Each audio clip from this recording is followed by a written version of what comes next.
I'm gonna be round my vegetables. I'm gonna chow down my vegetables. I love you most of all, my favorite vegetable. Well, how you doing? Today, March 20th, 2013, we're at Palisades Bluff Park in Shell Beach, California. It's Beachcomber Drive right off of Shell Beach Road. And it's a beautiful park. It's very well used. There are a couple stairways that go down to the beach. And there's a grassy area up on top here. People have picnics on it. It's very well used, very popular. Right behind me, you'll see, is one of the landscaping plants. And this is called Carmel creeper. It's a type of wild lilac. Ceanothus is the Latin name for it. That's important because this park has a tremendous problem with gophers. Between the sidewalk and the bluff, there are plants, gazinias, Bermuda grass, not the ceanothus, that allow gophers and feed gophers by the thousands. And so the bluffs themselves are riddled with gopher holes and collapsing in. The grass itself has a lot of gopher holes in it, which then force the workers to spend a lot of time killing them. So we'll take a little walk down here, and we'll take a look at the lawn, and we'll also take a look at some of the problems with allowing so many gophers on the bluffs, and the solution, which is to plant plants that exclude gophers, i.e. Hearst Ranch ceanothus or Santa Rosa Island buckwheat or something like that that's very low growing, very flat, has a tremendous root, is drought resistant, and gets established and looks beautiful and just takes care of its own area, excludes all weeds, excludes all gophers, therefore protecting the bluffs and also lessening the load on the workers who have to keep the grass mowed. Okay, got him. Well, here's an area of the lawn where you see these happy campers here. They're enjoying the scenery and the bench and everything like that. But the problem is the gophers keep invading this lawn. And if we go down here, you'll see what we're talking about. This is a constant occurrence. I live here, so I walk here. And if you want to look over here, there's just a million gophers. And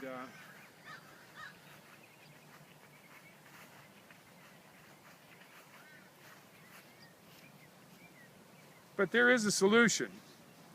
It's fairly reasonably priced, and it's natural. It involves the public helping out, and it's permanent. So once you start protecting the bluffs by planting the appropriate plants that repel gophers, you don't have to do anything else, period. Just pull out a few weeds, and then once they take over, they take over. Let's go over and look. I have made a little patch of Hearst ceanothus. There's other types of ceanothus or wild lilac other than the Carmel creeper, the big bushes.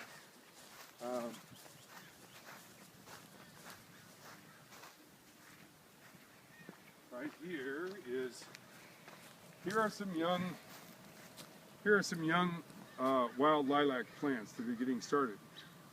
They will make a deep root. They're deeply rooted plants, and they will spread sideways, and they will basically exclude other plants and gophers. These particular plants right here, this grass, these flowers, they are shallow rooted annuals from someplace else. They're not deeply rooted perennial native California plants. They feed the gophers. If we can walk over here and take a look, you'll see all the gopher mounds that are happening. And as long as the gophers are living, the one way to protect the big lawn from the gophers is to get rid of them over here. If you can plant enough plants to exclude the gophers in this bluff area, they don't need watering, by the way, once you get them started. A little bit of water to get them started, but they don't need water after they are started. So let's take a look over here at just I mean, there are just so many gophers. It doesn't make much sense to spend millions of dollars trying to figure out ways to protect the bluffs when we ourselves are allowing a situation to exist where the bluffs are being undermined by the pocket gophers. If you take a look here, you see the holes in the bluffs. Now, when we get a good rainstorm, these bluffs will just collapse. They'll collapse right into the ocean. And I think that's what we're trying to avoid with all this talk of armoring the coast. But let's not just let the bluffs collapse because we're negligent and we don't take care of this part up here. It looks okay, but it doesn't look as good as if it was the purple lilac ceanothus. As I said, this is a taller variety, but probably you don't want more of the tall variety because we don't want to block anybody's view of the ocean. Her Ceanothus hirstorium gets no bigger than 6 inches tall. You can trample the hell out of it, and it is tougher than the Energizer Bunny. It'll take a licking and keep on ticking. So we'll walk down, look at some of the bluffs here. The problem with there are people who care a lot about this area. They put this little memorial garden right here for a couple whose daughter passed away. And on down here, we'll give you an example of, here we have the bluffs right here. Gophers, you can see the dirt sliding down the slope right there. Gophers aren't stupid. They'll make a hole. Well, they'll take and throw the dirt downhill. They won't carry the dirt uphill.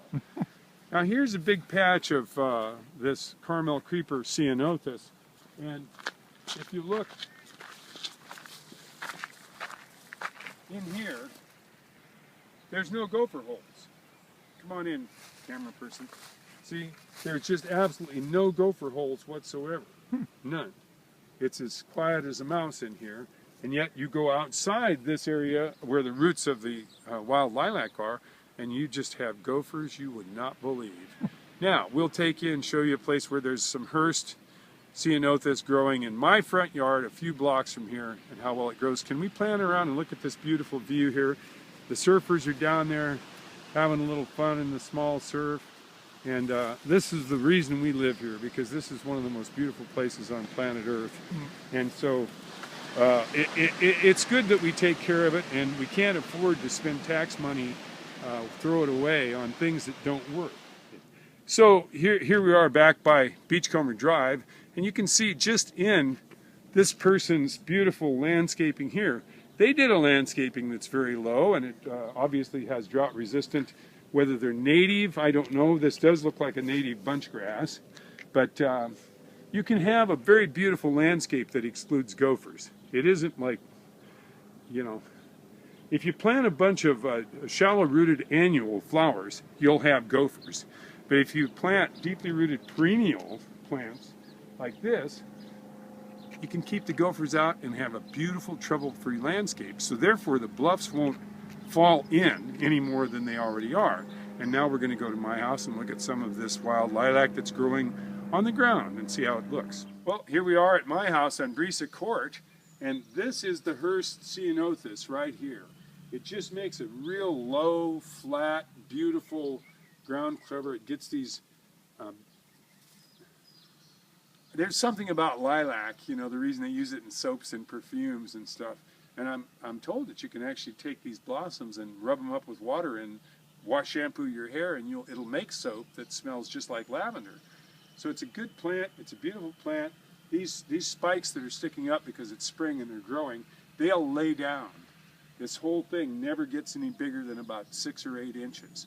So it's a real perfect plant, and it gets trampled a lot because we come through here, so we step on it quite a bit, and it doesn't seem to have a problem with that. You know, it just grows more branches. So that's what I'm thinking.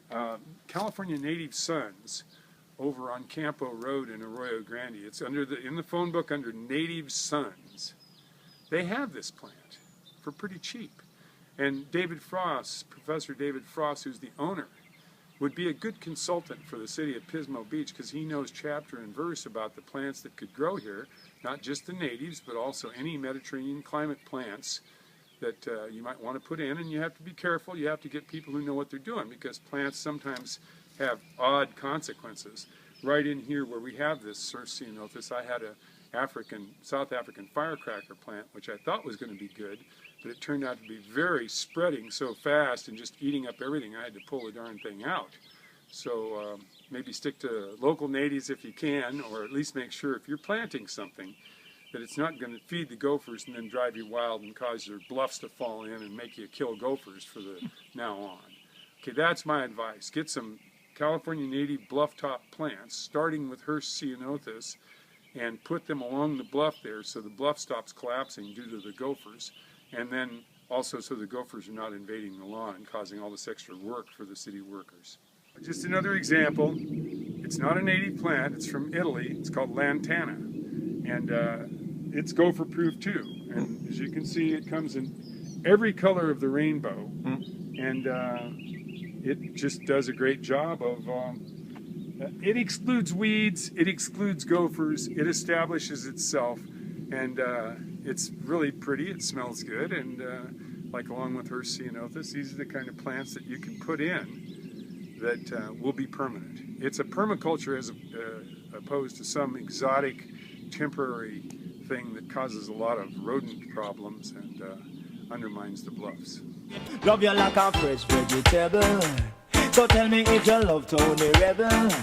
Me love you like a fresh vegetable. So tell me if you love Tony Rebel. Because you want to let me roll me, you want me say down love lady too, and we are one go. And I love you girl, and me can't get over to, so make me tell you something when you want to know. Love you like vegetable. So tell me if you love Tony Rebel. And me love you like a fresh vegetable. So tell me if you love Tony Rebel. Watch me now, so if it is no acid, don't say so. But if it is yes, I want you say it the best. And never forget that you will never regret. Cause my loving Rasta know what the best like fresh vegetable. So tell me if you love the Tony Rebel. Love you like fresh vegetable. So tell me if you love Tony.